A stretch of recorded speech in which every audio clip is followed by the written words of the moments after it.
Imagine escaping Earth by moving to a planet that can melt lead. Sounds impossible, right? But hidden inside our solar system is a world that might become humanity's strangest second home. And the craziest part? We may never need to touch its surface. Earth feels permanent, but it isn't. A giant asteroid, a massive solar flare, a nearby gamma-ray burst. Any one of them could change everything in a matter of moments. So if humanity wants a backup plan, where do we go? Most people immediately think of Mars. But here's the strange part. The planet that looks most like Earth isn't Mars at all. It's Venus. At first glance, Venus seems almost like Earth's twin. Both planets are nearly the same size. Both have similar internal structures with crusts, mantles, and partially liquid cores. Yet somehow, Venus became a nightmare. Its surface temperature sits around 462 degrees Celsius, hot enough to melt metal.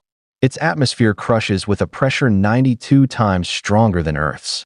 Any ordinary spacecraft trying to reach the ground would be destroyed long before landing. So why would anyone even consider living there? Because the real secret of Venus isn't on the surface. It's above it. And this is where it gets weird. Roughly 52 kilometers above the planet, conditions suddenly become surprisingly Earth-like. The pressure is similar. Gravity feels familiar. The temperature, while warm, is survivable. For decades, scientists focused on Mars while a potentially habitable zone floated unnoticed above Venus. A floating world hidden in the clouds. But that raises an even bigger question. If Venus is so deadly below, could humans actually build entire cities in the sky? And if the answer is yes, what happens next could completely rewrite humanity's future. To make cloud cities possible, humanity would first need to prove one thing. Can we survive there? NASA has already explored concepts that sound like science fiction. The first mission would begin with 2 spacecraft heading toward Venus.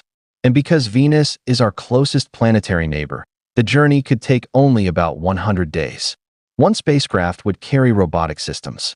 The other would carry astronauts. But here's the strange part. The robots wouldn't land. Instead, they would release a giant airship directly into Venus's atmosphere. As helium fills the structure, it would begin floating naturally through the skies. No runway, no landing gear, just a massive floating laboratory drifting above the clouds. When the crew arrives, they would connect with the airship and begin studying the environment. For 30 days, they would analyze everything. Atmospheric chemistry, weather patterns, radiation levels, potential hazards. Then they would leave. And that's when things changed. The return journey to Earth would actually take much longer than the trip there. The sun's gravity makes the route home more complicated, stretching the mission to roughly 450 days. But the data collected could be priceless, because scientists would be searching for something extraordinary. Life. Not intelligent life. Not cities. Something much smaller. Microbes. Tiny organisms. On Earth, microbes survive in acidic environments once thought impossible for life. And Venus's atmosphere contains similar chemical conditions. What happens if we discover life floating in those clouds? Suddenly, Venus stops being just another planet. It becomes one of the most important places in the universe. But that's not even the craziest part. Because finding life wouldn't be the end of the story. It would only be the beginning. After successful missions, humanity could attempt something never done before. Permanent settlement. Not on the ground. In the sky. Entire floating cities suspended high above Venus. Picture enormous habitats drifting through golden clouds. Schools, laboratories, parks, generations of people growing up without ever touching the planet beneath them. It sounds impossible, but so did crossing oceans. So did reaching the moon. And this is where the story takes a shocking turn. For decades, Mars has dominated discussions about humanity's future. Yet Venus may actually offer advantages Mars cannot. More Earth-like gravity, greater protection from radiation, and an atmosphere capable of supporting floating structures naturally. Suddenly, the most hostile planet becomes one of the most promising. A complete reversal of everything we thought we knew. Future generations might use these cloud cities as research hubs, as manufacturing centers, as launch points for deeper space exploration, and perhaps even as the birthplace of discoveries that change biology forever. But here's the biggest twist of all. The floating cities might only be the first step. If technology advances far enough, humans could eventually attempt to transform Venus itself. Terraforming.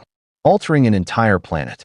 cooling the atmosphere, reducing the pressure, creating conditions suitable for life on the surface. A world once considered completely uninhabitable could become a second Earth.